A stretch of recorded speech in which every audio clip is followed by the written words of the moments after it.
Je vais en venir directement à mes questions en remerciant évidemment le Premier ministre et la ministre pour leurs éclaircissements. Alors, je souhaiterais obtenir des informations plus précises quant aux notions qui ont été utilisées dans le communiqué du gouvernement et lors de la conférence de presse, notamment la notion de cap. Quel est le statut du cap envisagé dans le cadre des discussions avec Engie Electrabel? À parallèle, peut-il être fait avec le dossier de la fermeture des centrales nucléaires en Allemagne? Et concrètement, que comprendra ce cap? Concernera-t-il les provisions pour la gestion des déchets nucléaires et du combustible de toutes les centrales ou, par la négative, que ne comprendra pas ce cap? L'objectif est-il de réaliser un solde de tout compte sur base de ce montant?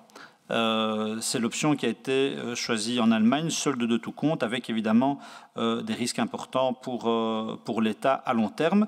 Comment l'ONDRAF et la Commission des provisions nucléaires seront-ils impliqués? À partir de quel moment? Et je voudrais déjà vous demander si l'ONDRAF et la Commission des provisions nucléaires ont peut-être déjà reçu une lettre de mission de la ministre de tutelle au nom du gouvernement.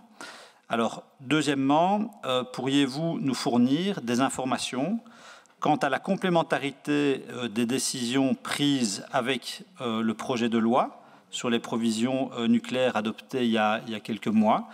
Comment est-ce que l'accord que vous négociez et ce projet de loi vont-ils s'articuler? On sait que cette loi attache à l'exploitant et à ses filiales des obligations et des responsabilités renforcées quant à la disponibilité, la suffisance et la transparence des provisions nucléaires.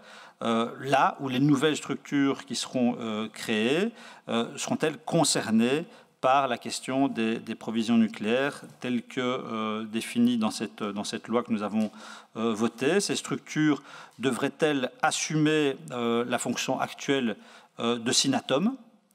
Et le cas échéant, les dispositions de cette loi s'y appliqueront-elles? Je pense que c'est une question importante, en particulier la disposition portant sur l'accord de la CPN sur les décisions stratégiques.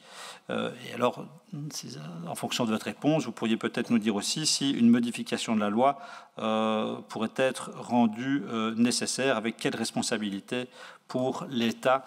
Dans ce cas, je pense que c'est une question importante.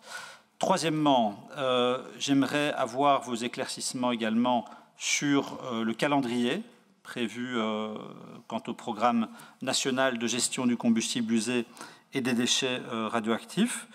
Alors, nous savons que bientôt se tiendra le débat sociétal. Savons-nous dès à présent quand ce programme pourrait être adopté? En outre, une fois ce programme adopté, quelles décisions devraient être encore prises quant à la gestion des déchets sur le long terme, avec quel calendrier estimatif? Et puis, quelles sont les estimations du montant de la gestion des déchets et des combustibles usés aujourd'hui à votre disposition? Ça, c'est vraiment une question cruciale, notamment dans la mesure où ces chiffres seraient susceptibles d'évoluer. Alors, des contacts ont-ils déjà été pris avec la Commission des provisions nucléaires et avec l'ONDRAF à ce propos? Et en outre, une fois ce montant établi, pourriez-vous nous indiquer le caractère contraignant qui lui sera attaché, avec éventuellement la possibilité ou non, c'est une question, de modifier ces estimations après le 31 décembre 2022? Sera-t-il possible de modifier ces estimations après le 31 décembre 2022, ou bien est-ce qu'on arrêtera à ce moment-là et qu'on considérera que les jeux seront faits? Alors, question suivante, sur la question de la taxation des surprofits. J'en profite, et plus particulièrement sur l'impact que pourraient avoir les discussions avec Electrabel sur la mesure qui avait été annoncée par le gouvernement à travers la ministre. Nous le savons, les exploitants des centrales nucléaires belges ainsi que d'autres producteurs d'électricité ou d'autres acteurs du secteur réalisent des profits très importants. Sans vouloir m'éloigner du sujet d'aujourd'hui, Je voudrais quand même vous demander quand on pourrait espérer qu'une taxation de crise sur les surprofits pourrait être mise en place. Et j'en profite pour rappeler la conviction qui est la nôtre pour que ça se fasse dans les plus brefs délais. Et je vais terminer sur une dernière question, Monsieur le Président.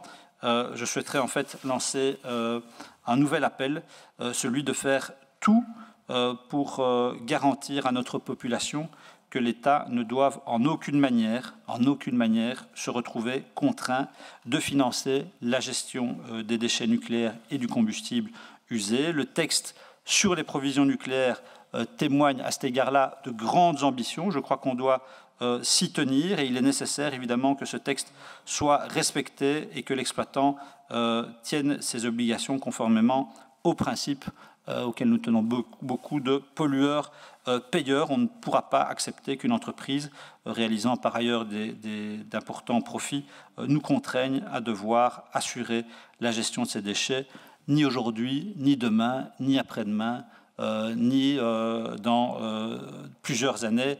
C'est vraiment capital. On parle souvent, quand on parle de finances publiques, d'engager les générations futures. S'il y a bien un dossier sur lequel on engage les générations futures, c'est celui-ci. Et donc nous devons être extrêmement attentifs à ce point. Je vous remercie.